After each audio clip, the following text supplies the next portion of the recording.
सत श्री अकाल। खबर खास लैके मैं हाज़र हाँ बलविंदर सिंह। जिस दिन दुनिया अहिंसा का सबक पढ़ाने वाले महात्मा गांधी ते जय जवान जय किसान का नारा देने वाले लाल बहादुर शास्त्री नूं याद कर रही सी। विश्व अहिंसा दिवस के मौके ते देश के अन्नदाता नाल हिंसा हो रही सी क्योंकि वो अपने हकों लिए आवाज़ बुलंद करन जा रहे सन। हालांकि बाद च सरकार वालों किसानों दीयां ज़्यादातर मंगां मन्ने जाण दे बाद किसानों ने अपना विरोध प्रदर्शन खत्म कर दिता, पर किसानों नाल कीती गई हिंसा दी हर पासे निखेधी भी हुई। आखिर क्यों वार वार किसान अपनी मंगां नूं लैके सड़कों ते उतरदा है ते की ने किसानों दी मंगां, ये सब तुहानूं दस्सांगे साडी अज दी खास पेशकश किसानां दा हल्ला बोल।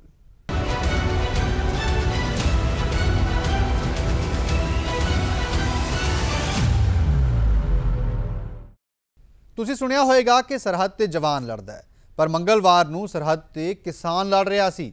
ये सरहद दो मुल्कां दी नहीं सगों दो सूबियां दी सी। किसानां ने सरकार खिलाफ हल्ला बोलिया तां प्रशासन ने उसे ते डांगा वराइयां, जिस विच किसान गंभीर जख्मी भी होए। पानी दीयां बुछाड़ां, हंझू गैस दे गोले ते पुलिस वल्लों लाठीचार्ज। प्रशासनिक ताकत का यह इस्तेमाल उन्हां लोकां ते हो रहा है जो रोज़ खेतों विच देश लई अन्न पैदा करते हैं, देश का ढिड भरते हैं, पर फिर भी कर्जे ते गरीबी की मार हेठ जिंदगी जिउंदे ने ते जदों हालात अगे मजबूर हो जाते हैं तां सरकारां तो अपने हक मंगण लई सड़कां ते आउंदे ने, पर इत्थे भी उन्हां नूं मिलदियां ने तां डांगां, धक्के ते मारां। तस्वीरां दिल्ली उत्तर प्रदेश सरहद दियां ने, जिथे 23 सितंबर नूं हरिद्वार तो भारतीय किसान यूनियन के बैनर हेठ चली किसान क्रांति यात्रा सोमवार नूं पहुंच गई सी। हज़ारां की तादाद चाहे किसानां ने सड़क नूं जाम कर दिता सी ते मंगलवार नूं उन्हां वल्लों दिल्ली वल कूच किया जाना सी, पर उस तो पहला ही प्रशासन ने धारा 144 ला के किसानां नूं सरहद ते ही रोक दिता। पर अपनियां मंगां नूं लैके रोस च भरे किसानां ने बैरीकेडिंग तोड़ के अगे वधण की कोशिश की, जिस तो बाद किसानां ते पुलिस प्रशासन विचाले तिखी झड़प भी हुई। इस तो बाद किसानां ते ताकत का इस्तेमाल किया गया।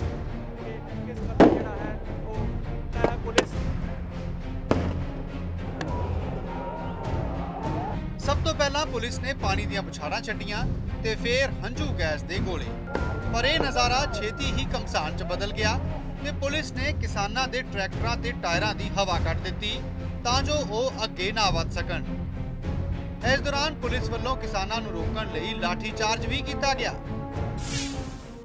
हरिद्वार तो शुरू हुई किसान क्रांति यात्रा दिल्ली पहुंचनी सी, पर दिल्ली यूपी बॉर्डर से किसानों को रोक लिया गया। देख रहे हो किसानों वालों पहला बैरीकेड तोड़ के दिल्ली में दाखिल होने की कोशिश की गई, जिस बाद पुलिस वालों टीयर गैस के जो शैल्स ने छड्डे गए, वाटर कैनन का इस्तेमाल किया गया, लाठीचार्ज किया गया, जिस करीब 20 के करीब जो किसान ने उस ट्रैक्टर ट्रॉलियां तुम देख रहे हो जो लाठीचार्ज और टीयर गैस शैल्स छड्डण के बाद किसान इस जगह पर छड्ड के भजे ने, और पुलिस वालों बकायदा ना ट्रैक्टर ट्रालियां के टायर जोड़े ने पंचर कर दिए गए तां जो किसान इन्हां वाहनों को लैके दिल्ली में दाखिल हो सकन।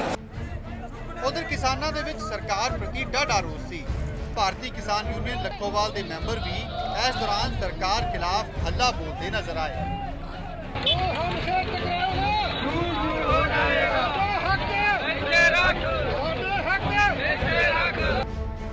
एक पासे गाजीपुर बॉर्डर ते पुलिस ते किसानां विचाले संघर्ष चल रहा सी, तां दूजे पासे गृह मंत्री राजनाथ सिंह, खेतीबाड़ी मंत्री राधा मोहन सिंह, खेतीबाड़ी राज मंत्री गजेंद्र सिंह शेखावत किसानां दे नुमाइंदियां नाल मुलाकात कर रहे सन ते उन्हां दी मंगां ते चर्चा की जा रही सी, जो बाद विच किसानां दे कुछ हद तक हक विच हो निबड़ी, पर किसानां ते कीती गई तशद्दद दी हर पासियों निखेधी की गई।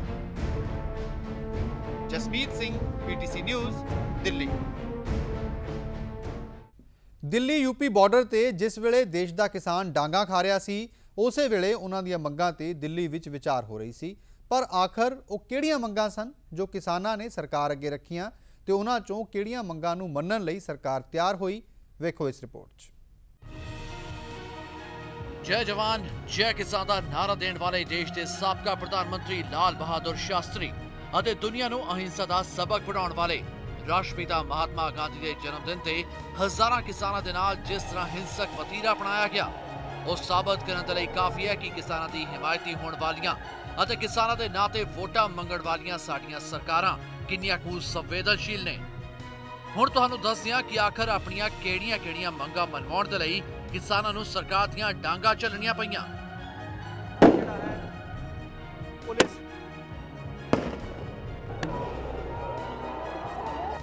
ਅਤੇ ਉਹਨਾਂ ਵਿੱਚੋਂ ਕਿੰਨੀਆਂ ਮੰਗਾਂ ਕੇਂਦਰ ਸਰਕਾਰ ਮੰਨਣ ਲਈ ਤਿਆਰ ਹੋਈ ਹੈ। ਕਿਸਾਨਾਂ ਤੇ ਮਜ਼ਦੂਰਾਂ ਨੂੰ 60 ਸਾਲ ਦੀ ਉਮਰ ਤੋਂ ਬਾਅਦ ਬਰਾਬਰ ਪੈਨਸ਼ਨ ਦਿੱਤੀ ਜਾਵੇ, ਮਨਜ਼ੂਰ। ਐਨਜੀਟੀ ਵੱਲੋਂ 10 ਸਾਲ ਪੁਰਾਣੇ ਟਰੈਕਟਰ ਬੰਦ ਕਰਨ ਦੇ ਹੁਕਮ ਨੂੰ ਬਦਲਿਆ ਜਾਵੇ, ਮਨਜ਼ੂਰ। ਫਸਲਾਂ ਦੀ ਖਰੀਦ ਨੂੰ ਲੈ ਕੇ ਇੱਕ ਸਿਸਟਮ ਤਿਆਰ ਕੀਤਾ ਜਾਵੇ, ਮਨਜ਼ੂਰ। ਕਿਸਾਨ ਕਰਜ਼ ਮੁਆਫੀ ਤੇ ਇਕਸਾਰਤਾ ਬਣੇ, ਮਨਜ਼ੂਰ। ਕਿਸਾਨਾਂ ਪੱਖੀ ਇੰਸ਼ੋਰੈਂਸ ਸਕੀਮ ਲਿਆਈ ਜਾਏ, ਮਨਜ਼ੂਰ। पूरे देश विच बिजली दियां दरां विच इकसारता बने, मंजूर। मुलाकात बहुत अच्छी हुई है, चंगे माहौल में गल हुई है। काफ़ी किसानों दी मंगां जिहड़ियां ने मनियां ने, 3 मिनिस्टर जाके उत्थे अनाउंस करनगे जो बात हुई है, तो उस तो बाद एक कमेटी बन गई है। जो मांग रह गई है वो कमेटी के विचार के उसका फैसला हो। मंगाएं बनिया गई ने बई, एक तो जिहड़ी कास्ट ऑफ प्रोडक्शन आ ये ठीक निकाली जाएगी, क्योंकि बड़ा रेट का ही फैसला है। दूसरी ये गल मनी गई है भाई जो बिजली के बिल है वो यूपी के कम भी किए जाएंगे, तो जो GST आ वो 5% की जाऊगी जी अगे इंप्लीमेंट्स से और ट्रैक्टर से। इस तरह एक होर इंश्योरेंस की मंग है, वो भी हमारी मनी गई है, उससे भी कमेटी बनेगी। और फॉल्टी इंश्योरेंस सी और वो भी की जाऊगी। केंद्र सरकार वालों किसानां दीयां कई मंगां नूं मन्ने जाण लई सकारात्मक जवाब दिता गया, पर उन्हां नूं पूरा होण विच हालां होर समां लग सकदा है। इन्हां विच खेतीबाड़ी नाल जुड़ियां वस्तां ते GST घटाउण ਅਤੇ ਫਸਲਾਂ ਦੀ MSP ਨੂੰ ਲੈ ਕੇ ਇੱਕ ਕਾਨੂੰਨ ਬਣਾਉਣ ਵਰਗੀਆਂ ਮੰਗਾਂ ਸ਼ਾਮਲ ਨੇ। ਮੇਨ ਤਾਂ ਮੰਗੀ ਗਈ ਹੈ GST, ਜਿਹੜੀ ਸਾਡੇ 18% ਵੀ ਸੀ, 28% ਵੀ ਸੀ, ਉਹ 5% ਕਰਤੇ ਆ, ਜਿਹੜੇ ਸਾਰੇ ਇੰਪਲੀਮੈਂਟ ਨੇ। ਦੂਸਰੀ ਜਿਹੜੀ ਫਸਲ ਬੀਮਾ ਯੋਜਨਾ ਜਿਹੜੀ ਅਧੂਰੀ ਸੀ, ਮਾੜੀ ਸੀ, ਗਲਤ ਸੀ, ਉਹ ਫਸਲ ਬੀਮਾ ਯੋਜਨਾ ਤੇ ਵੀ ਕਮੇਟੀ ਬਣ ਗਿਆ ਕਿ ਉਹ ਇੱਕਦਮ ਤਾਂ ਮੰਨੀ ਨਹੀਂ ਸੀ ਜਾ ਸਕਦੀ, ਉਹਨੂੰ ਘੋਖ ਹੋਣੀ ਆ, ਘੋਖ ਹੋ ਕੇ ਬਣਨੀ ਆ। ਅਸੀਂ ਕਿਹਾ ਪਰ ਏਕੜ ਤੇ ਬਣੇ, ਉਹ ਮੰਨ ਗਈ ਪਰ ਏਕੜ ਤੇ ਬਣੇ। ਜਿਹੜੀ ਸਵਾਮੀਨਾਥਨ ਮੰਗਦੇ ਆ ਜੀ, ਉਹ ਸਾਡੀ ਮੰਗ ਨਹੀਂ ਪੂਰੀ ਹੋਈ, ਤੇ ਇਕੱਲੀ ਕਮੇਟੀ ਬਣੀ ਆ। ਜਿੱਦਣ ਉਹ ਕਮੇਟੀ ਪੂਰਾ ਫੈਸਲਾ ਦੇ ਦੂ ਜਾਂ ਮੰਨੀ ਜਾਊ, ਉਦੋਂ ਸੰਤੁਸ਼ਟ ਹੋਵਾਂਗੇ, ਉਹਨਾਂ ਚਿਰ ਨਹੀਂ ਸੰਤੁਸ਼ਟ ਅਸੀਂ। ਪੁਰਾਣੇ ਟਰੈਕਟਰ ਵੀ ਜਿਹੜੇ ਬੰਦ ਕੀਤੇ ਸੀ NGT ਨੇ, ਉਹ ਵੀ ਉਹਨਾਂ ਨੇ ਕਹਿਤਾ ਵੀ ਜਿਹੜੇ ਪੁਰਾਣੇ ਟਰੈਕਟਰ ਆ ਉਹ ਵੀ ਅਸੀਂ ਨਹੀਂ ਬੰਦ ਕਰਾਂਗੇ। ਸਾਰੀਆਂ ਗੱਲਾਂ ਦਾ ਪੂਰਾ ਕਾਫੀ ਭਰੋਸਾ ਦਿੱਤਾ ਗਿਆ। ਦੇਖਦੇ ਹਾਂ ਹੁਣ ਲਾਗੂ ਕਿੰਨੀਆਂ ਕਦੋਂ ਹੁੰਦੀਆਂ ਨੇ, ਕਿਵੇਂ ਹੁੰਦੀਆਂ ਨੇ। ਜਿਹੜੀ ਕਰਜ਼ ਮਾਫੀ ਦੀ ਗੱਲ ਕੀਤੀ ਗਈ ਸੀ, ਕੋਈ ਕਰਜ਼ ਮਾਫੀ ਨਹੀਂ ਹੋਇਆ ਅਜੇ ਤੱਕ। ਫਿਰ ਮੰਨਿਆ ਜਾਏ ਕਿ ਜੇ ਕਿਸਾਨ ਯੂਨੀਅਨ ਜਿਹੜੀਆਂ ਮੰਗਾਂ ਸਨ ਉਹਨਾਂ ਤੇ ਮੋਹਰ ਨਹੀਂ ਲੱਗੀ ਸਰਕਾਰ ਵੱਲੋਂ। ਨਹੀਂ, ਅੱਧੀਆਂ ਮੰਗਾਂ ਜਿਹੜੀਆਂ ਨੇ ਮੰਨੀਆਂ ਗਈਆਂ ਨੇ, ਪੂਰੀਆਂ ਮੰਗਾਂ ਸਾਡੀਆਂ ਨਹੀਂ ਮੰਨੀਆਂ ਗਈਆਂ। ਪਰ ਹਾਲਾਂਕਿ ਕਿਸਾਨਾਂ ਦੀਆਂ ਸਭ ਤੋਂ ਵੱਡੀਆਂ ਮੰਗਾਂ ਸਵਾਮੀਨਾਥਨ ਰਿਪੋਰਟ ਨੂੰ ਲਾਗੂ ਕਰਨਾ ਅਤੇ ਪੂਰਨ ਕਰਜ਼ਾ ਮੁਆਫੀ ਤੇ ਕੇਂਦਰ ਸਰਕਾਰ ਰਾਜ਼ੀ ਨਹੀਂ ਹੋਈ ਹੈ। ਲੰਮੇ ਸਮੇਂ ਤੋਂ ਦੇਸ਼ ਦਾ ਕਿਸਾਨ ਘਾਟੇ ਦਾ ਸੌਦਾ ਬਣਦੀ ਜਾ ਰਹੀ ਖੇਤੀਬਾੜੀ ਨੂੰ ਬਚਾਉਣ ਲਈ ਜਦੋਜਹਿਦ ਕਰਦਾ ਨਜ਼ਰ ਆ ਰਿਹਾ ਹੈ। ਕਦੇ ਸੂਬਾ ਸਰਕਾਰਾਂ ਅੱਗੇ ਤਾਂ ਕਦੇ ਕੇਂਦਰ ਸਰਕਾਰ ਅੱਗੇ ਕਿਸਾਨ ਆਪਣੇ ਹੱਕਾਂ ਲਈ ਆਵਾਜ਼ ਬੁਲੰਦ ਕਰਦਾ ਰਿਹਾ ਹੈ। ਹਾਲਾਂਕਿ ਉਹਨਾਂ ਦੇ ਹਿੱਤਾਂ ਦੀ ਗੱਲ ਕਰਨ ਵਾਲੀਆਂ ਸਰਕਾਰਾਂ ਤੋਂ ਅਕਸਰ ਕਿਸਾਨਾਂ ਨੂੰ ਮਿਲਦੀਆਂ ਨੇ ਤਾਂ ਡਾਂਗਾਂ ਜਾਂ ਫਿਰ ਕਦੇ ਪੂਰਾ ਨਾ ਹੋਣ ਵਾਲਾ ਭਰੋਸਾ। ਤੇ ਹੁਣ ਇੱਕ ਵਾਰ ਫਿਰ ਕਿਸਾਨਾਂ ਨੂੰ ਇਹੀ ਭਰੋਸਾ ਕੇਂਦਰ ਵੱਲੋਂ ਦਿੱਤਾ ਗਿਆ। Harpreet Singh Bandesha, PTC news, Delhi. ਕਿਸਾਨਾਂ ਦੀਆਂ ਮੰਗਾਂ ਨੂੰ ਜਾਇਜ਼ ਠਹਿਰਾਉਂਦੇ ਹੋਏ ਅਕਾਲੀ ਦਲ ਵੀ ਕਿਸਾਨਾਂ ਦੇ ਨਾਲ ਖੜਾ ਹੈ। ਅਕਾਲੀ ਦਲ ਦੇ ਕਿਸਾਨ ਵਿੰਗ ਦੇ ਪ੍ਰਧਾਨ ਸਿਕੰਦਰ ਸਿੰਘ ਮਲੂਕਾ ਨੇ ਵੀ ਮੰਗ ਕੀਤੀ ਹੈ ਕਿ ਕੇਂਦਰ ਸਰਕਾਰ ਸਵਾਮੀਨਾਥਨ ਰਿਪੋਰਟ ਮੁਤਾਬਕ ਕਿਸਾਨਾਂ ਦੀ ਆਮਦਨ ਨੂੰ ਯਕੀਨੀ ਬਣਾਏ। ਉਹਨਾਂ ਨਾਲ ਗੱਲ ਕੀਤੀ ਹੈ ਸਾਡੇ ਸਹਿਯੋਗੀ ਨਵੀਨ ਸੇਠੀ ਨੇ। ਕਿਸਾਨ ਇਹ ਕਹਿ ਰਹੇ ਹਨ ਕਿ ਕੇਂਦਰ ਨੇ ਵਾਅਦੇ ਕੀਤੇ ਸਨ, ਮੈਨੀਫੈਸਟੋ ਦੇ ਵਿੱਚ ਕਿਹਾ ਸੀ, ਹੋਰ ਵੀ ਉਹਨਾਂ ਦੀ ਕਈ ਸਾਰੀ ਡਿਮਾਂਡ ਸਨ। ਤੁਹਾਡਾ ਪਹਿਲਾ ਇਲੈਕਸ਼ਨ ਹੋਣਾ। ਵੇਖੋ, ਕਿਸਾਨੀ ਆ ਜਿਹੜੇ ਸਾਰੇ ਹਿੰਦੁਸਤਾਨ ਦੇ ਵਿੱਚ ਖੁਸ਼ ਨਹੀਂ ਹੈਗੀ ਹੈ, ਕਿਉਂਕਿ ਕਿਸਾਨਾਂ ਦੇ ਜਿਹੜੇ ਮਸਲੇ ਬੜੇ ਲੰਮੇ ਸਮੇਂ ਤੋਂ ਕਾਂਗਰਸ ਨੇ ਇੰਨੇ ਉਲਝਾਤੇ ਹੈ, ਉਹਨੂੰ ਠੀਕ ਕਰਨ ਦੀ ਖਾਤਰ ਹੁਣ ਕਿਸੇ ਵੱਡੇ ਦਿਲ ਦੀ ਲੋੜ ਹੈ। ਸਭ ਤੋਂ ਵੱਡਾ ਇਸ਼ੂ ਸੀ ਕਿ ਸਵਾਮੀਨਾਥਨ ਰਿਪੋਰਟ ਜਿਹੜੀ ਕਿ ਪਿੱਛੇ ਬਣ ਗਈ ਸੀ, 2006 'ਚ ਕਾਂਗਰਸ ਕੋਲੇ ਆ ਵੀ ਗਈ ਸੀ, ਉਹਨੂੰ ਕਾਂਗਰਸ ਨੇ 14 ਤਾਈਂ ਠੰਡੇ ਵਸਤੇ 'ਚ ਪਾਈ ਰੱਖਿਆ, ਕੁਛ ਨਹੀਂ ਕੀਤਾ। ਫਿਰ BJP ਦੀ ਸਰਕਾਰ ਜਦੋਂ 2014 ਚੋਣਾਂ ਲੜੀਆਂ, ਭਾਰਤੀ ਜਨਤਾ ਪਾਰਟੀ ਜਾਂ NDA ਕਹਿ ਲਓ, ਉਹਨਾਂ ਨੇ ਵੀ ਵਾਅਦਾ ਕੀਤਾ ਸੀ ਕਿ ਅਸੀਂ ਸਵਾਮੀਨਾਥਨ ਰਿਪੋਰਟ ਲਾਗੂ ਕਰਾਂਗੇ ਜੇ ਸਾਡੀ ਸਰਕਾਰ ਆ ਗਈ। ਹੁਣ 4 ਸਾਲ ਤੋਂ ਉੱਤੇ ਉਸ ਸਰਕਾਰ ਨੂੰ ਵੀ ਹੋ ਗਿਆ, ਪਰ ਮੈਂ ਧੰਨਵਾਦ ਕਰਦਾ ਪ੍ਰਧਾਨ ਮੰਤਰੀ ਜੀ ਦਾ, ਉਹਨਾਂ ਨੇ ਸਵਾਮੀਨਾਥਨ ਰਿਪੋਰਟ ਨੂੰ ਲਾਗੂ ਕਰਨ ਦਾ ਵੱਡਾ ਹਿੱਸਾ ਲਾਗੂ ਤਕਰੀਬਨ ਕਰਤਾ ਹੈ।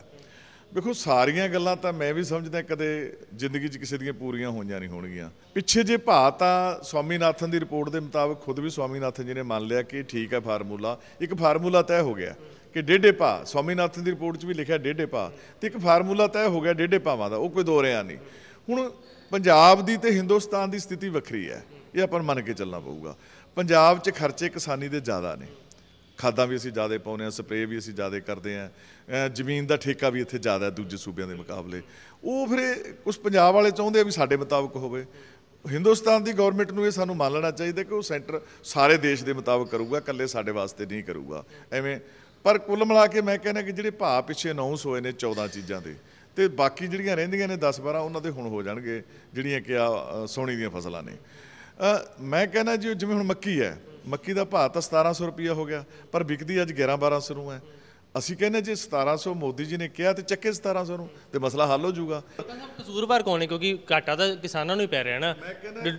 ਸਵਾਮੀਨਾਥਨ ਦੇ ਹਿਸਾਬ ਨਾਲ ਫਾਰਮੂਲਾ ਤਿਆਰ ਕਰ ਦਿੱਤਾ, ਪਰ ਕਿਸਾਨ ਹਜੇ ਵੀ ਧਰਨੇ ਤੇ ਬੈਠੇ। ਮੈਂ ਉਹੀ ਗੱਲ ਕਹੀ ਸੀ ਸਟੇਜ ਤੇ ਮੋਦੀ ਸਾਹਿਬ ਨੂੰ ਕਿ ਮੋਦੀ ਸਾਹਿਬ ਜੋ ਤੁਸੀਂ ਭਾਅ ਕਰਤੇ 1.5 ਫਾਰਮੂਲੇ ਨਾਲ, ਅਸੀਂ ਇਹਦੇ ਤੇ ਖੁਸ਼ ਹਾਂ, ਪਰ ਇਹ ਤਾਂ ਸਫਲ ਹੋਣਗੇ ਜੇ ਇਹਨਾਂ ਨੂੰ ਚੱਕੋਗੇ ਤੁਸੀਂ। ਜੋ ਭਾਅ ਤੁਸੀਂ ਲਾਗੂ ਕਰਤੇ, ਇਸ ਵੇਲੇ ਭਾਅ ਤਾਂ ਕਣਕ ਦਾ ਤੇ ਝੋਨੇ ਦਾ ਹੀ ਹੈ ਨਾ, ਉਹ ਵੀ ਪੰਜਾਬ 'ਚ ਹੀ ਹੈ, ਪੱਕਾ ਹੋਰ ਤੱਕ ਤੇ ਹੈ ਹੀ ਨਹੀਂ। ਯੂਪੀ ਸਾਥੋਂ ਵੀ ਘੱਟ ਵਿਕਦਾ। ਸੋ ਇਹ ਜੋ ਤੁਸੀਂ ਭਾਅ ਕਿਹਾ ਇਹਨਾਂ ਤੇ ਫਸਲਾਂ ਨੂੰ ਚੱਕ ਲਓ, ਸੂਰਜਮੁਖੀ ਨੂੰ ਚੱਕ ਲਓ, ਨਰਮੇ ਨੂੰ ਚੱਕ ਲਓ, ਮੱਕੀ ਨੂੰ ਚੱਕ ਲਓ, ਪੰਜਾਬ ਦੀਆਂ ਜ਼ਿਆਦਾ ਇਹੀ ਫਸਲਾਂ ਨੇ। ਤੇ ਪਾਰਟੀ ਤੁਸੀਂ ਕਿਉਂ ਨਹੀਂ ਗੱਲ ਕਰਦੇ? ਕਿਸਾਨ ਦੀ ਪਾਰਟੀ ਕਿਹਾ ਜਾਂਦਾ ਅਕਾਲੀ ਦਲ। ਜੇ ਅਸੀਂ ਨਹੀਂ ਕੋਈ ਗੱਲ ਕਰਦੇ ਤਾਂ ਫਿਰ ਕੋਈ ਕਰਦਾ ਹੀ ਨਹੀਂ। ਸਾਰਿਆਂ ਤੋਂ ਵੱਧ ਤਾਂ ਜੇ ਦਬਾਅ ਬਣਾਉਂਦੇ ਤਾਂ ਅਸੀਂ ਵਧਾਉਂਦੇ ਹਾਂ। ਸਰਦਾਰ ਪ੍ਰਕਾਸ਼ ਸਿੰਘ ਬਾਦਲ ਨੇ ਜੋ ਕਿਸਾਨੀ ਲਈ ਕੀਤਾ ਜਾਂ ਪਿੱਛੇ ਕਰਦੇ ਆ, ਜਾਂ ਜਿੰਨੀ ਲੜਾਈ ਕਿਸਾਨੀ ਲਈ ਸਰਦਾਰ ਬਾਦਲ ਨੇ ਲੜੀ ਹੈ, ਕੋਈ ਲੜ ਨਹੀਂ ਸਕਦਾ। ਗੱਲਾਂ ਬਾਤਾਂ ਜਿੰਨੀਆਂ ਮਰਜ਼ੀ ਕਰੀ ਜਾਣ, ਸਾਰਾ ਦਬਾਅ ਤਾਂ ਅਸੀਂ ਹੀ ਪਾਉਂਦੇ ਹਾਂ। ਸਾਰਾ ਅਸੀਂ ਤਾਂ ਹਰ ਵੇਲੇ ਲੱਗੇ ਹੀ ਰਹਿੰਦੇ ਹਾਂ। ਸਾਡਾ ਤਾਂ ਮੇਨ ਏਜੰਡਾ ਹੀ ਇਹ ਹੁੰਦਾ ਕਿ ਕਿਸਾਨੀ ਦੀਆਂ ਸਮੱਸਿਆ ਜਿਹੜੀਆਂ ਪੰਜਾਬ, ਕਿਉਂਕਿ ਅੰਨ ਤੇ ਕਣਕ ਤੇ ਝੋਨਾ ਇੰਨਾ ਜ਼ਿਆਦਾ ਪੈਦਾ ਕਰਦਾ ਹੈ, ਸਮੱਸਿਆ ਖੜੀ ਹੋਈ ਆ ਹੁਣ ਰੱਖਣ ਦੀ। ਸੋ ਅਸੀਂ ਤਾਂ ਹਰ ਵੇਲੇ ਹੀ ਮਦਈ ਹਾਂ ਇਹਨਾਂ ਦੇ, ਅੱਗੇ ਨੂੰ ਵੀ ਮਦਈ ਹਾਂ, ਪਿੱਛੇ ਵੀ ਮਦਈ ਹਾਂ, ਅੱਜ ਵੀ ਮਦਈ ਹਾਂ। ਅਸੀਂ ਤਾਂ ਮੈਂ ਕਿਹਾ ਸਟੇਜ ਤੇ ਮੋਦੀ ਨੂੰ ਓਪਨਲੀ ਇੰਨੇ ਕੱਟ ਚੁੱਕਿਆ ਕਿ ਲਾਗੂ ਕਰੋ ਸਾਰਾ ਕੁਝ। ਜੇ ਤੁਸੀਂ ਇਹਨੂੰ ਬਣਾਇਆ ਤੇ ਇਹਨੂੰ ਚੱਕੋ ਵੀ, ਜੇ ਨਹੀਂ ਚੱਕਣਗੇ ਫਿਰ ਜੋ ਰਿਜ਼ਲਟ ਐਨਡੀਏ ਭਾਲਦੀ ਉਹ ਆਉਣਗੇ। ਕਿਸਾਨ ਜੋ ਕਰ ਰਹੇ ਪ੍ਰੋਟੈਸਟ ਬਿਲਕੁਲ ਠੀਕ ਹੈ। ਨਹੀਂ, ਕਿਸਾਨ ਕੋਈ ਕਮਲੇ ਥੋੜੋ ਵੀ ਐਵੇਂ ਪ੍ਰੋਟੈਸਟ ਕਰਦੇ ਫਿਰਨ।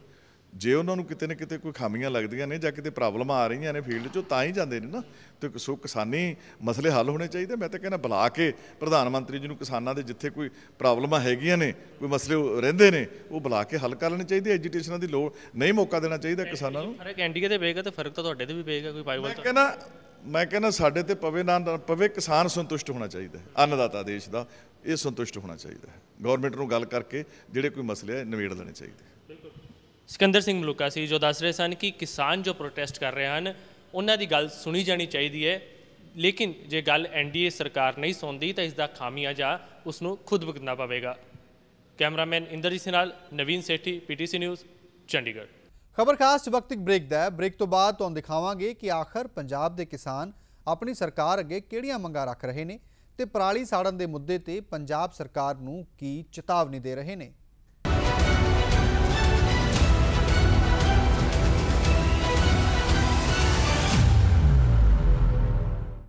ਸਵਾਮੀਨਾਥਨ ਰਿਪੋਰਟ ਤੋਂ ਲੈ ਕੇ ਜੀਐਸਟੀ ਵਰਗੇ ਕਈ ਮੁੱਦਿਆਂ ਨੂੰ ਲੈ ਕੇ ਕਿਸਾਨਾਂ ਨੇ ਆਪਣੀਆਂ ਮੰਗਾਂ ਕੇਂਦਰ ਸਰਕਾਰ ਅੱਗੇ ਰੱਖੀਆਂ, ਪਰ ਕਿਸਾਨਾਂ ਦੀਆਂ ਕੁਝ ਜ਼ਰੂਰਤਾਂ ਅਜਿਹੀਆਂ ਨੇ ਜੋ ਸੂਬਾ ਸਰਕਾਰ ਦੇ ਦਾਇਰੇ 'ਚ ਆਉਂਦੀਆਂ ਨੇ।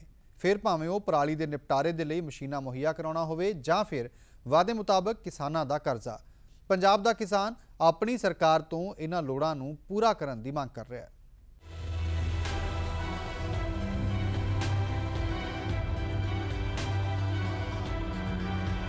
ਦਿੱਲੀ ਅਤੇ ਯੂਪੀ ਦੀ ਸਰਹੱਦ ਤੇ ਕਿਸਾਨਾਂ ਦਾ ਹੱਲਾ ਬੋਲ, ਜਿਸ ਨੇ ਸਰਕਾਰ ਨੂੰ ਉਹਨਾਂ ਦੇ ਹੱਕ ਦੀਆਂ ਮੰਗਾਂ ਨੂੰ ਮੰਨਣ ਲਈ ਮਜਬੂਰ ਕਰ ਦਿੱਤਾ।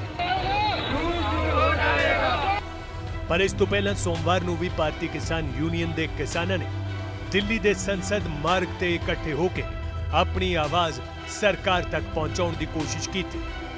ਇੱਥੋਂ ਤੱਕ ਕਿ ਦੇਸ਼ ਦੇ ਰਾਸ਼ਟਰਪਤੀ ਨੂੰ ਵੀ ਮੰਗ ਪੱਤਰ ਸੌਂਪਿਆ ਗਿਆ ਤਾਂ ਜੋ ਸਰਕਾਰਾਂ ਨੂੰ ਉਹਨਾਂ ਦਾ ਫਰਜ਼ ਯਾਦ ਕਰਵਾ ਸਕਣ। ਕਿਸਾਨਾਂ ਦੇ ਇਸ ਇਕੱਠ ਵਿੱਚ ਪੰਜਾਬ ਤੋਂ ਵੀ ਹਜ਼ਾਰਾਂ ਕਿਸਾਨ ਸ਼ਾਮਲ ਹੋਏ ਅਤੇ ਪਰਾਲੀ ਦੇ ਮੁੱਦੇ ਤੇ ਪੰਜਾਬ ਸਰਕਾਰ ਦੀ ਗੈਰ ਜ਼ਿੰਮੇਦਾਰਾਨਾ ਕਾਰਜਸ਼ੈਲੀ ਤੇ ਸਵਾਲ ਚੁੱਕੇ। ਇੱਕ ਪਾਸੇ ਪੰਜਾਬ ਵਿੱਚ ਝੋਨੇ ਦੀ ਖਰੀਦ ਸ਼ੁਰੂ ਹੋ ਚੁੱਕੀ ਹੈ ਉਧਰ ਕਿਸਾਨਾਂ ਦੇ ਸਾਹਮਣੇ ਪਰਾਲੀ ਨਾਲ ਨਜਿੱਠਣ ਦੀ ਸਮੱਸਿਆ। ਪੰਜਾਬ ਵਿੱਚ ਪਰਾਲੀ ਨਾ ਸਾੜੀ ਜਾਵੇ, ਇਸ ਦੇ ਲਈ ਸੂਬਾ ਸਰਕਾਰ ਸਖਤੀ ਵਰਤ ਰਹੀ ਹੈ, ਪਰ ਐਨਜੀਟੀ ਦੇ ਕਿਸਾਨਾਂ ਨੂੰ ਮਸ਼ੀਨਰੀ ਮੁਹੱਈਆ ਕਰਵਾਉਣ ਦੇ ਹੁਕਮ ਤੇ ਅੱਜ ਤੱਕ ਸਰਕਾਰ ਵੱਲੋਂ ਕੋਈ ਕਦਮ ਨਹੀਂ ਚੁੱਕਿਆ ਗਿਆ, ਜਿਸ ਦਾ ਕਿਸਾਨਾਂ ਵਿੱਚ ਖਾਸਾ ਰੋਸ ਹੈ। ਸਰਕਾਰਾਂ ਨੇ ਇੱਕ ਜਿਹੜਾ ਵੱਡਾ ਭਾਰ ਪਾਤਾ ਜੀ, ਹੁਣ ਜਿਹੜੀ ਪਰਾਲੀ ਨੂੰ ਅੱਗ ਨਹੀਂ ਲਾਉਣੀ, ਇਹ ਕਿਸਾਨ ਵਾਸਤੇ ਬਹੁਤ ਵੱਡੀ ਮੁਸ਼ਕਲ ਖੜੀ ਹੋ ਗਈ ਜੀ। ਇਸ ਕਰਕੇ ਅਸੀਂ ਸਰਕਾਰ ਤੋਂ ਮੰਗ ਕਰਦੇ ਹਾਂ ਵੀ ਸਾਨੂੰ ਇਹ ਤੇ ਕੋਈ ਬੋਨਸ ਦਿੱਤਾ ਜਾਵੇ। ਇਹ 100 ਰੁਪਏ ਕੁਆਂਟਲ ਮੁੱਖ ਮੰਤਰੀ ਸਾਹਿਬ ਨੇ ਵੀ ਮੰਗਿਆ, ਪਰ 100 ਕੁਆਂਟਲ ਨਾਲ ਕਿਸਾਨਾਂ ਦਾ ਮਸਲਾ ਹੱਲ ਹੋਣ ਵਾਲਾ ਨਹੀਂ ਹੈਗਾ ਜੀ। ਐਨਜੀਟੀ ਨੇ ਦਿੱਤਾ ਕਿਸਾਨਾਂ ਦੀ ਪਰਾਲੀ ਦੀ ਸਮੱਸਿਆ ਦਾ ਹੱਲ ਬਹੁਤ ਵਧੀਆ ਲੱਭਿਆ।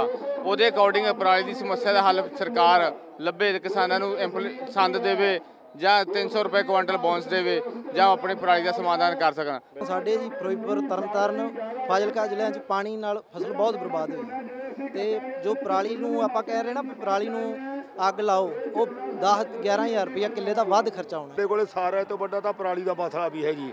ਜਿਹੜਾ ਵੀ ਪਰਾਲੀ ਦੇ ਮਸਲੇ ਦਾ ਜੇ ਸਾਡਾ ਇਹਨਾਂ ਨੇ ਕੋਈ ਨਾ ਸਾਨੂੰ ਕੋਈ ਸਬਸਿਡੀ ਦਿੱਤੀ, ਅਸੀਂ ਸਾਰੇ ਪਿੰਡਾਂ 'ਚ ਮਿਲ ਕੇ ਅੱਗ ਲਾਵਾਂਗੇ। ਸਾਡੀ ਇਹ ਪੱਕੀ ਜ਼ਰੂਰਤ ਹੈ। ਬਾਕੀ ਜਿਹੜਾ ਸਾਡਾ ਜੇ ਕਰਜ਼ਾ ਸਾਨੂੰ ਐਵੇਂ ਕਿਸ਼ਤਾਂ ਨਾ ਕਰਦੇ ਨੇ, ਸਾਡਾ ਵਾਅਦਾ ਹੀ ਕੀਤਾ ਵੀ ਕਰਜ਼ਾ ਅਸੀਂ ਮਾਫ ਕੀਤਾ, ਸਾਡਾ ਕੋਈ ਨਾ 2.5 ਲੱਖ ਦਾ, ਨਾ 2.5 ਏਕੜ ਦਾ, ਨਾ 5 ਦਾ ਕੋਈ ਕਰਿਆ ਨਹੀਂ ਹੈ। ਐਨਜੀਟੀ ਕੋਰਟ ਨੇ ਇੱਕ ਫੈਸਲਾ ਕੀਤਾ ਸੀ, ਜਿੰਦੇ ਵਿੱਚ ਕਿਹਾ ਸੀ ਵੀ ਕਿਸਾਨਾਂ ਨੂੰ ਤੁਸੀਂ ਮਸ਼ੀਨਰੀ ਦਿਓ ਤੇ ਫਿਰ ਅੱਗ ਨਹੀਂ ਲਾਉਣਗੇ। ਹੁਣ ਸਾਡੇ ਕੋਲ ਮਸ਼ੀਨਰੀ ਸਰਕਾਰ ਨੇ ਪਹੁੰਚਾਈ ਤਾਂ ਹੈ ਹੀ ਨਹੀਂ। ਜਿਹੜੀ ਮਸ਼ੀਨਰੀ ਥੋੜ੍ਹੀ ਜਿਹੀ ਬਾਹਲੀ ਗਈ ਏ, ਉਹ ਵੀ ਸਾਨੂੰ ਧੋਖੇਧੜੀ ਦੇ ਵਿੱਚ ਰੱਖ ਕੇ ਜੋ ਸਬਸਿਡੀਆਂ ਨੇ, ਉਹ ਰੂਟਾਵੇਟਰ ਜੋ ਮਿਲਚਰ ਸੀ ਸਾਨੂੰ ਪਹਿਲਾਂ 85,000 ਦਾ ਮਿਲ ਜਾਂਦਾ ਸੀ, ਉਹ ਅੱਜ ਸਾਨੂੰ 1,20,000 ਦਾ ਮਿਲ ਗਿਆ।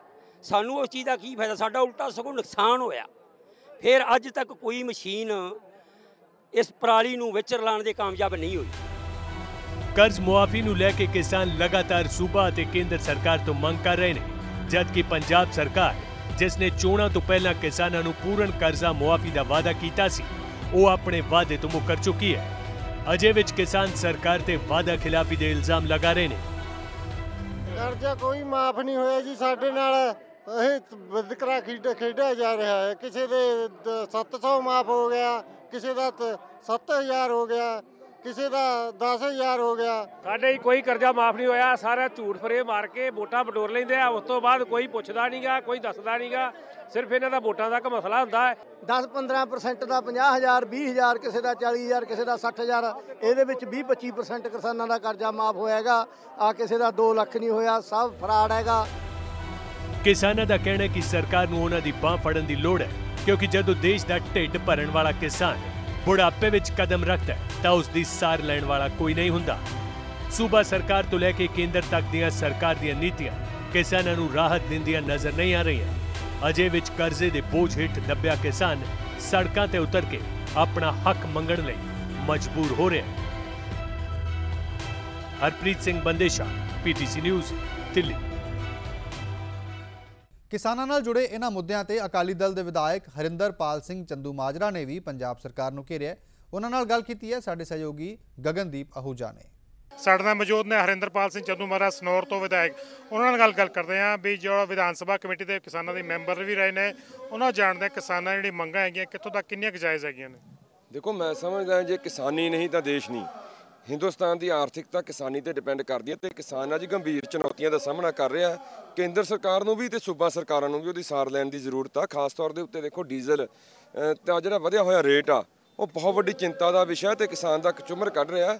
ਜਿੱਥੇ GST ਦੇ ਵਿੱਚ ਲਿਆਉਣ ਦੀ ਮੰਗ ਸ਼੍ਰੋਮਣੀ ਅਕਾਲੀ ਦਲ ਲੋਕ ਸਭਾ ਵਿੱਚ ਵੀ ਕਰ ਰਿਹਾ ਤੇ ਹਰ ਪਲੇਟਫਾਰਮ ਤੇ ਕਰ ਰਿਹਾ ਡੀਜ਼ਲ ਨੂੰ, ਉੱਥੇ ਅਸੀਂ ਸੂਬਾ ਸਰਕਾਰ ਤੋਂ ਵੀ ਮੰਗ ਕਰਦੇ ਹਾਂ ਕਿ ਪਿਛਲੀ ਸਰਕਾਰ 3500 ਕਰੋੜ ਰੁਪਇਆ ਵਸੂਲਦੀ ਸੀ ਵੈਟ ਦਾ, ਤੇ ਅੱਜ ਉਹੀ ਸਰਕਾਰ 7-8 ਹਜ਼ਾਰ ਕਰੋੜ ਰੁਪਏ ਦੇ ਕਰੀਬ ਵੈਟ ਦਾ ਵਸੂਲ ਰਹੀ ਹੈ। ਜੇ ਸਰਦਾਰ ਬਾਦਲ 6,000 ਕਰੋੜ ਰੁਪਇਆ ਸਾਲ ਦਾ ਕਿਸਾਨਾਂ ਨੂੰ ਬਿਜਲੀ ਦੀ ਸਬਸਿਡੀ ਦੇ ਸਕਦੇ ਸੀ, ਤਾਂ ਅੱਜ ਦੀ ਸਮੇਂ ਦੀ ਹੁਕੂਮਤ ਤੋਂ ਮੰਗ ਆ ਸਾਡੀ ਵੀ ਉਹ ਵੀ 5,000 ਕਰੋੜ ਰੁਪਇਆ ਉੱਤੇ ਦਾ ਜਿਹੜਾ ਵਾਧੂ ਵਸੂਲ ਰਹੀ ਹੈ ਉਹ ਛੱਡੇ। ਪੰਜਾਬ ਦਾ ਕਿਸਾਨ ਦੇਸ਼ ਦੀ ਖੜਕ ਪੁੱਜਾ ਹੈਗਾ, ਕਾਫੀ ਕਣਕ ਤੇ ਕਾਫੀ ਝੋਨੇ ਦਾ ਉਤਪਾਦਨ ਕਰਦਾ, ਦੇਸ਼ ਦਾ ਢਿੱਡ ਭਰਦਾ ਹੈਗਾ। ਔਰ ਸਾਰੇ ਜਿਹੜੇ ਆਪਾਂ ਉੱਤਰੀ ਭਾਰਤ ਕਿਸਾਨਾਂ ਦੀ ਗੱਲ ਕਰੀਏ, ਸਿਮਿਲਰ ਕੰਡੀਸ਼ਨਸ ਚਲਦੀਆਂ ਹੈਗੀਆਂ ਨੇ, ਪਰ ਪੰਜਾਬ ਦੇ ਜ਼ਿਆਦਾ ਮਹੱਤਵਪੂਰਨ ਹੈ। ਕੀ ਸਮਝਦੇ ਹੋ? ਮੈਂ ਸਮਝਦਾ, ਦੇਖੋ ਦੇਸ਼ ਦਾ ਅੰਨਦਾਤਾ ਜਿਹੜਾ ਬਹੁਤ ਵੱਡਾ ਮਾਣ ਸਾਹਿਤਕਾਰਾਂ ਨੇ, ਸਾਡੀਆਂ ਸਰਕਾਰਾਂ ਨੇ ਤਾਂ ਕਿਸਾਨ ਨੂੰ ਦਿੱਤਾ, ਪਰ ਜਦੋਂ ਅੱਜ ਕਿਸਾਨ ਦੀ ਕੋਈ ਸਮੱਸਿਆ ਵੱਲ ਨਿਗਾਹ ਮਾਰਨ ਦੀ ਜ਼ਰੂਰਤ ਹੁੰਦੀ ਆ ਤਾਂ ਨਿਗਾਹ ਮੀਚ ਲਈ ਜਾਂਦੀ ਆ ਤੇ ਇਹਨੂੰ ਸਮੇਂ ਸਿਰ ਜੇ ਹੱਲ ਨਾ ਕੀਤਾ ਗਿਆ ਤਾਂ ਗੰਭੀਰ ਚੁਣੌਤੀਆਂ ਦੇ ਵਿੱਚ ਜਿਹੜਾ ਹੈਗਾ ਦੇਸ਼ ਫਸ ਸਕਦਾ ਹੈ, ਅੰਨ ਭੰਡਾਰ ਖਤਰੇ ਵਿੱਚ ਆ ਸਕਦਾ। ਸੋ ਲੋੜ ਆ ਅੱਜ ਕਿਸਾਨ ਨੂੰ ਕੇਂਦਰ ਸਰਕਾਰ ਵੀ, ਪੰਜਾਬ ਸਰਕਾਰ ਖਾਸ ਤੌਰ ਦੇ ਉੱਤੇ ਮੈਂ ਸਮਝਦਾ, ਦੇਖੋ ਹੁਣ ਮੀਟਰ ਲਾਉਣ ਲੱਗੇ ਆ ਟਿਊਬਵੈੱਲਾਂ ਤੇ, ਮੈਂ ਸਮਝਦਾ ਇੱਕ ਐਸੀ ਚੀਜ਼ ਸੀ ਜਿਹੜੀ ਸਰਦਾਰ ਬਾਦਲ ਨੇ ਦਿੱਤੀ ਸੀ, ਜਿਹੜੀ ਕਿਸਾਨ ਨੂੰ ਆਪਾਂ ਸਭ ਤੋਂ ਵੱਡੇ ਇਨਸੈਂਟਿਵ ਦੇ ਰੂਪ ਵਿੱਚ ਕਹਿ ਸਕਦੇ ਹਾਂ, ਉਹ ਵੀ ਵਾਪਸ ਲੈਣ ਦੀ ਕੋਸ਼ਿਸ਼ ਕੀਤੀ ਜਾ ਰਹੀ ਆ। ਸੋ ਕਈ ਤਰੀਕਿਆਂ ਦੇ ਨਾਲ ਮੈਂ ਸਮਝਦਾ ਸਰਕਾਰ ਕਿਸਾਨ ਨੂੰ ਘੇਰ ਰਹੀ ਆ। ਸੋ ਅੱਜ ਸਾਡੀ ਕੈਪਟਨ ਅਮਰਿੰਦਰ ਸਿੰਘ ਉਹਨਾਂ ਨੂੰ ਬੇਨਤੀ ਆ ਵੀ ਜੇ ਪੰਜਾਬ ਦਾ ਕਿਸਾਨ ਜਿਵੇਂ ਅੱਜ ਖੁਦਕੁਸ਼ੀਆਂ ਦੇ ਦੌਰ ਵੱਲ ਵੱਧ ਰਿਹਾ, ਜੇ ਉਹਦੀ ਸਾਰ ਨਾ ਲੱਤੀ ਤਾਂ ਦੇਸ਼ ਭਰ ਦੇ ਵਿੱਚ ਹੀ ਬਹੁਤ ਵੱਡਾ ਸੰਕਟ ਮੰਡਰਾਊਗਾ। ਸੋ ਅਸੀਂ ਕੇਂਦਰ ਤੋਂ ਮੰਗ ਕਰਦੇ ਹਾਂ, ਸੂਬਾ ਸਰਕਾਰ ਤੋਂ ਖਾਸ ਤੌਰ ਦੇ ਉੱਤੇ ਕੈਪਟਨ ਸਾਹਿਬ ਤੋਂ ਮੰਗ ਕਰਦੇ ਹਾਂ ਵੀ ਹੁਣ ਭਾਸ਼ਣਾਂ ਨਾਲ ਨਹੀਂ ਸਰਨਾ, ਤੁਸੀਂ ਵੈਟ ਦੇ ਵਿੱਚ ਜਿਹੜਾ 5000 ਕਰੋੜ ਰੁਪਏ ਵਾਧੂ ਵਸੂਲ ਰਹੇ ਹੋ ਉਹ ਹਰ ਹਾਲ ਦੇ ਵਿੱਚ ਤੇ ਤੁਰੰਤ ਜਿਹੜਾ ਤੁਹਾਨੂੰ ਵਾਪਸ ਲੈਣ ਦਾ ਐਲਾਨ ਕਰਨਾ ਚਾਹੀਦਾ। ਇਹ ਸਨ ਹਰਿੰਦਰਪਾਲ ਸਿੰਘ ਚੰਦੂ ਮਹਾਰਾਜ ਜੋ ਸਨੌਰ ਤੋਂ ਵਿਧਾਇਕ ਹੈਗੇ ਨੇ, ਕਿਸਾਨਾਂ ਦੀਆਂ ਹੱਕੀ ਮੰਗਾਂ ਬਾਰੇ ਗੱਲ ਕਰ ਰਹੇ ਸਨ ਔਰ ਪੰਜਾਬ ਸਰਕਾਰ ਨੂੰ ਉਹਨਾਂ ਨੂੰ ਅਪੀਲ ਕੀਤੀ ਹੈ ਜੋ ਡੀਜ਼ਲ ਤੇ ਪੈਟਰੋਲ ਤੇ ਜੋ ਵੈਟ ਵਸੂਲ ਰਹੇ ਹੈਗੇ ਨੇ ਉਹ ਕਿਸਾਨਾਂ ਨੂੰ ਸਬਸਿਡਾਈਜ਼ ਦਰਾਂ ਤੇ ਡੀਜ਼ਲ ਮਿਲਣਾ ਚਾਹੀਦਾ ਤਾਂ ਜੋ ਜਿਹੜੇ ਇਨਪੁਟ ਕਾਸਟ ਹੈਗੀ ਹੈ ਕਿਸਾਨੀ ਉੱਤੇ ਉਹ ਘਟਾਈ ਜਾ ਸਕੇ। ਕੈਮਰਾ ਪਰਸਨ ਤੁਲਸੀ ਮਹਾਰਾਜ ਦੇ ਨਾਲ ਗਗਨਦੀਪ ਹੋਜਾ, PTC ਨਿਊਜ਼, ਘਨੌਰ, ਪਟਿਆਲਾ। ਖਬਰ ਖਾਸ ਅੱਜ ਲਈ ਇੰਨਾ ਹੀ। ਤੁਸੀਂ ਵੇਖਦੇ ਰਹੋ PTC ਨਿਊਜ਼।